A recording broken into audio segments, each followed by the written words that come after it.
Question 1 of 99. You're carrying two 13-year-old children and their parents in your car. Who's responsible for seeing that the children wear seat belts? A. The children's parents. B. You, the driver. C. The front seat passenger. Or D. The children.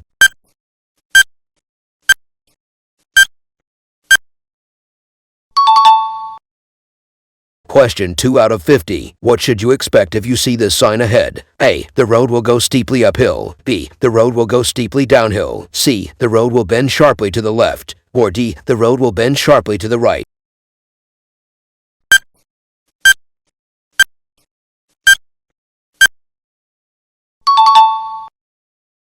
Today is vehicle handling. The question that we've been given is you've been driving in fog, what must you do when the visibility improves? So the key words to take from this is driving in fog and when the visibility improves. So the first answer that we've been given is switch off your fog lights. This would be the best option as you don't want to dazzle any car users coming towards you or anyone who is behind you. The second option that we've been given is keep your rear fog lights switched on. This isn't a good idea as you don't want to, again, dazzle any drivers, or your rear fog lights may be misjudged as brake lights, which could then lead to a collision with the car behind. And then the third answer, keep your front fog lights switched on. Again, you don't want to leave them on because you don't want to dazzle any oncoming traffic. And then the final answer is leave your fog lights switched on in case the fog returns. Again, you may dazzle any drivers, whether that be in front or behind, so it's the best idea to just turn them off and then turn them back on if the fog does then return. Okay, what does this sign mean? So here's the sign. You've got a triangle first. A triangle, we told you, is warning. Okay, so if it's a warning and it says max speed, it's giving you a warning.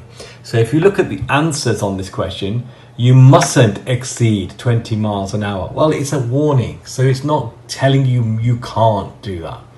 There's a 20-mile zone with traffic calming features.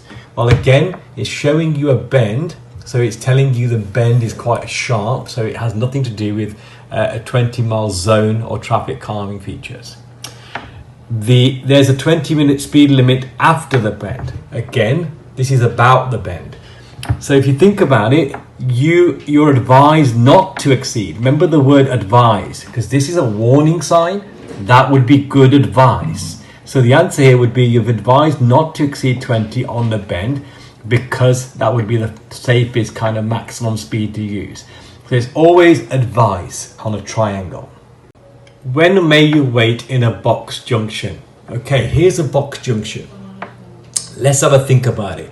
A box junction should always be kept clear for any emergency vehicles and through traffic only. So we shouldn't sit in the box at any one side. So if we were turning left and there was a vehicle that was kind of blocking us from moving through the exit, we would not go in. That would also be the same if we were going ahead and there was blocking traffic, we would stay at where we are. Now the difference is when we're turning right, we need to get to the middle of the junction so that we're not taking too long to turn. So if you think about the answer on these questions, when oncoming traffic prevents you from turning right, we should be stopping in the middle of the box, allowing ourselves already plenty of time to turn. We don't need to come in there for queuing traffic. When the queuing traffic goes ahead, we shouldn't go in there. And when traffic lights go green, we shouldn't go in there. So we should only go in there if we're turning right and we're having to wait for the traffic, or no other time at all. Okay, your vehicle has anti-lock brakes. In which conditions may they be ineffective at preventing skidding? Again, let's have a look at the answers. If you think about on dry tarmac, that would be the optimum time that your brakes would work the best because it's dry tarmac. In fog and at night time, well, that makes no difference to the way you start. So it's on surface water, because what happens is your tire becomes wet. And if anything becomes wet, it obviously is going to take longer to slow down or stop. And this would be the same if you're driving in wet conditions or rainy conditions. We always say the stopping distance doubles, which is 4 seconds instead of your normal 2 seconds. Okay, let's have a look at this question. What effect will a roof rack have when it's fitted to your car? Think about it. If you add an extra product to your car, a roof rack, it will become less aerodynamic. So it will take longer for the car to travel. So it will use more fuel. Okay, it's no different to having more extra weight in your car or anything else. It will not go any faster. It will definitely not handle any better, and it will definitely not use less fuel, because you add a roof rack, it's not now creating like an extra kind of pressure for the vehicle to travel. What can people who live or work in towns and cities do to help reduce urban pollution levels? Is it A. Drive more quickly, B.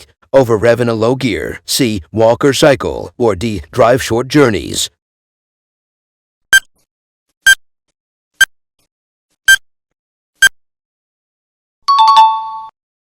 Is vehicle handling.